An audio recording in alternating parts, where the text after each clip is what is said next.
What did I do? Also solid choice on going to Sinclair's library and getting a free copy. Does that take you to this website, or is it just a Thank you. so you can check? Yeah. I had some people ask me if I was staying on brand, and the answer is yes.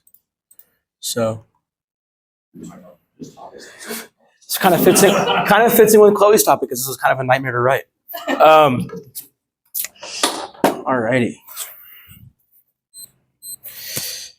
There are some things that our culture says you should never talk about. You don't ask a man how much he makes, you never ask a woman his age, and you never, under any circumstances, talk about politics at Thanksgiving dinner. You don't do it. But one of the consequences of refusing to talk about and address important subjects is that we neglect and we throw away the opportunity to seek truth and get to the bottom of important discussions. And that absolutely translates to the world of religion, and in America, the world of Christianity. As I've gotten to know all of you, or at least getting to know you a little bit, I know that there's some diversity here. There's some Christians here, there's some non-Christians here, and for our purposes today, that is absolutely fine. My hope is that this is going to reach every one of you where you are, and that's going to move you to something. The idea of investigating Christianity is something that I have had to do on my own quite often.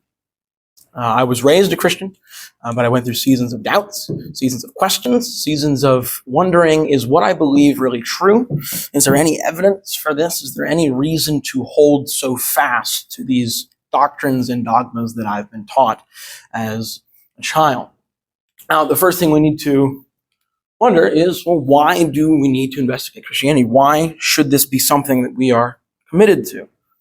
I think there's two answers to that. The first is that Christianity offers answers to life's biggest questions. If we're honest, we struggle sometimes to wonder, what are we here for? I had kind of a rough week this week. I've gotten like 6 hours of sleep so far, and it's Thursday, so not having a great time. And I wonder, am I here for a reason? Is it just a rat's race and I'm just caught up in the transitionary period of being in college and trying to get a career? And what's the purpose here? But Christianity offers an explanation for that.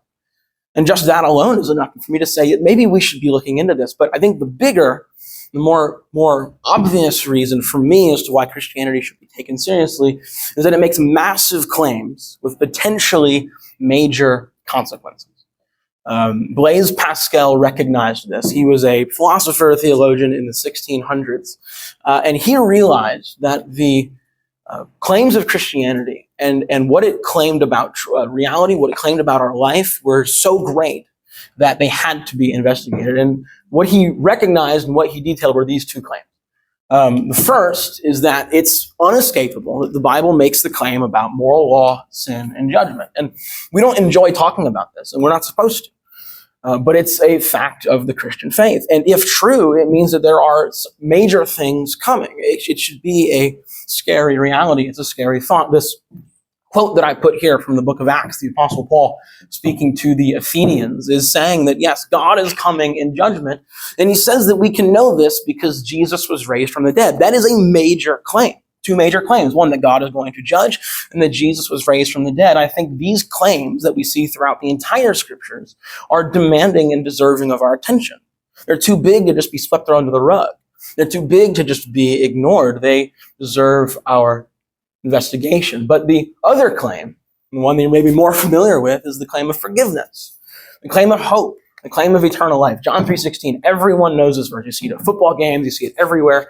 God so loved the world that he gave his one and only Son, that whoever believes in him should not perish but have eternal life. There are two seemingly polar opposite claims here, but they are both too big to be ignored. I think we all should agree with Pascal in realizing that there's too much at risk here. He said that the risk of Christianity being true is too great to ignore it. Then the next question is, how do we do this? And as I was prepping for this speech, I spoke to my pastor. He's the elder at River Crossing. His name's Peter Pizzuto. He has a Master of Arts from the Bible Institute of Los Angeles, and he studied under the leading resurrection scholar, Gary Habermas. And he said the number one way to investigate Christianity is just start with the Bible. That's the foundational document. That's the source of faith and the rule of faith for Christians. So start there. And this is a pretty easy thing to do. Most churches give those away for free. They're very accessible. The Bible is the most translated, the most sold, and the most read book in all of human history. The next thing we can do is we can talk to people. God designed us for community. We can talk to Christians, talk to pastors, talk to apologists who have studied the faith. And the great thing is that we don't even have to talk to them. We can read what they've written. We can seek out the evidence and the arguments that have been presented over the years. Christianity is an old religion. It's 2,000 years old. And in those 2,000 years, there are thousands of books that have been written and thousands of arguments that have been put forward as evidence for the Christian faith. And we live in a day and age where we can find pretty much all of that online. 60 years ago, you couldn't really do that. 100 years ago, certainly, you couldn't do that. You couldn't just look up all of these great arguments from hundreds and hundreds of years ago. I wouldn't have been able to find Pascal's writings, because I wouldn't have been able to find it in the library, but I found it online. And it's a beautiful resource that we have, and it's so easily obtainable. And I think it's amazing that we have an opportunity that, yes, we have these major claims that deserve investigation. We have such an easy way to go about it. And what I want to leave with you really is just imagine if Christianity is true, what it offers. It offers renewed joy, higher quality of life. You'll notice here in this graph, this is done by Pew Research Center. It's a Christian organization, but they survey. They do surveys, they do research, and in this particular study, they were looking at people who self-report their quality of life. So self-report happiness, fulfillment, and what you'll notice is that in all but 2 of the countries that they surveyed, these red dots represent people who self-reported as very happy or fulfilled, and they represent active religious people.